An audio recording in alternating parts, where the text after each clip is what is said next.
can't imagine what they did to me.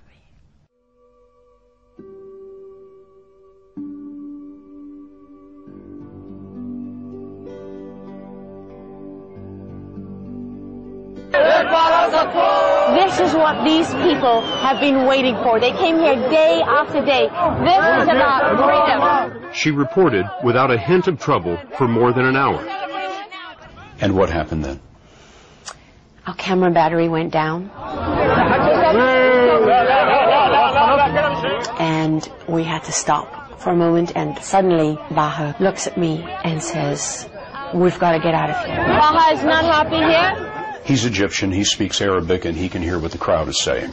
Yes. He understands what no one else in the crew understands. That's right. I was told later that they were saying, "Let's take her pants off." And it's like suddenly, before I even know what's happening, I feel hands grabbing my breasts, grabbing my crotch, grabbing me from behind. I mean, it's not, one person and then it stops. It's like one person and another person and another person. And I know Ray is right there and he's grabbing at me and screaming, "Lara, hold on to me, hold on to me." As she was pulled into the frenzy, the camera recorded her shout. Stop!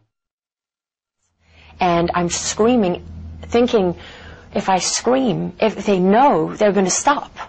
Someone's going to stop them, or they're going to stop themselves because this is wrong. And it was the opposite. The more I screamed, it turned them into a frenzy. Someone in the crowd shouted that she was an Israeli, a Jew. Neither is true, but to the mob it was a match to gasoline. The savage assault turned into a murderous fury. I have one arm on Ray. I've lost the fixer, I've lost the drivers, I've lost everybody except him. And I feel them tearing at my clothing. I think my sweater was torn off completely. My shirt was around my neck. I felt the moment that my bra tore. They tore the metal clips of my bra. They tore those open. And I felt that because I felt the air on my chest, on my skin. And I felt them tear out. They literally just tore my pants to shreds. And then I felt my underwear go. And I remember looking up, when my clothes gave way, I remember looking up and seeing them taking pictures with their cell phones, the flashes of their cell phone cameras. Ray reported that he found himself with the sleeve of your jacket in his hand. It had been completely ripped from the rest of the jacket. I felt at that moment that Ray was my only hope of survival.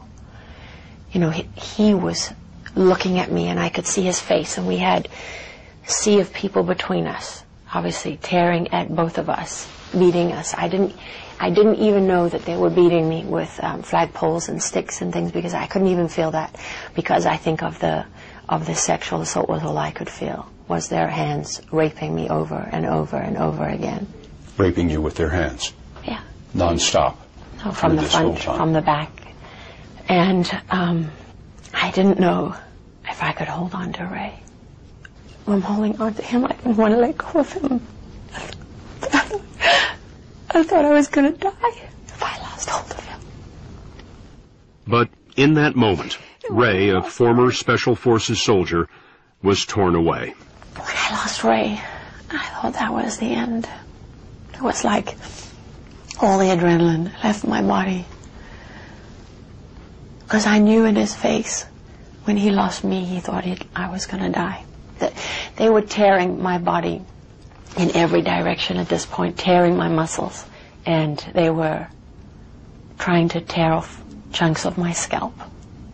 They had my head in different directions. Pulling at your hair? Oh yeah, and not trying to pull out my hair, holding big wads of it, literally trying to tear my scalp off my skull.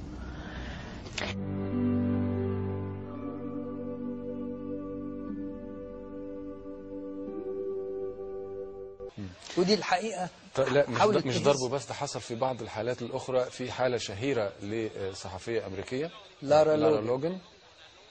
لارا لوجن من أشهر الصحفيات في أمريكا، وبتعمل في محطة CBS. وكان يوم تنحي الرئيس مبارك، نزلت الميدان وقعدت تصور ساعة ونص واحتفلت معانا.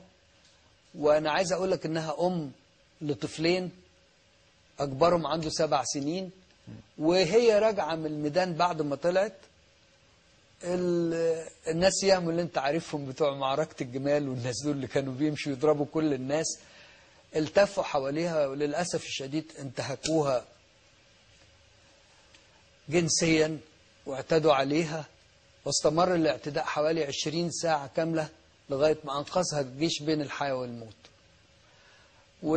ولما راحت أمريكا للأسف الشديد دي كانت نقطة سوداء في التشهير بالشعب المصري ومحاولة إطفاء شكل الكيوسك الفوضى، ولدرجة ان في مقال من المقالات وصف المصريين اللي اعتدوا عليها قال الحيوانات. فدي الحقيقة كانت محاولة، انما لسه صورة الثورة لا ما هو اما فعلا اي حد سواء مصري او غير مصري بيعمل حاجة زي كده حيوانات، ملوش وصف اخر. وانا اتمنى ان هي ممكن تكون فاكرة وجوههم او اي اشارة او اي علامة ممكن تقود الى الوصول الى المجرمين دول. You can't imagine what they did to me. Let's go back to Lara Logan in our Washington bureau. Lara, I understand you have some new information as well. Yes, you know, Russ, I can confirm at this time that the operation to get Osama bin Laden, whether it's to recover his body or to kill him, was a military-led operation. So there's clearly a high degree of cooperation between the military and the CIA on this. But people assume that this is all CIA-driven. It is not all CIA-driven. The most elite special operations forces units that the United States has have been activated and involved in this. Lara, I'm going to have to cut you off right there. Here is the President of the United States. I can report to the American people and to the world that the United States has conducted an operation that killed Osama bin Laden, the leader of Al-Qaeda, and a terrorist who's responsible for the murder of thousands of innocent men, women, and children.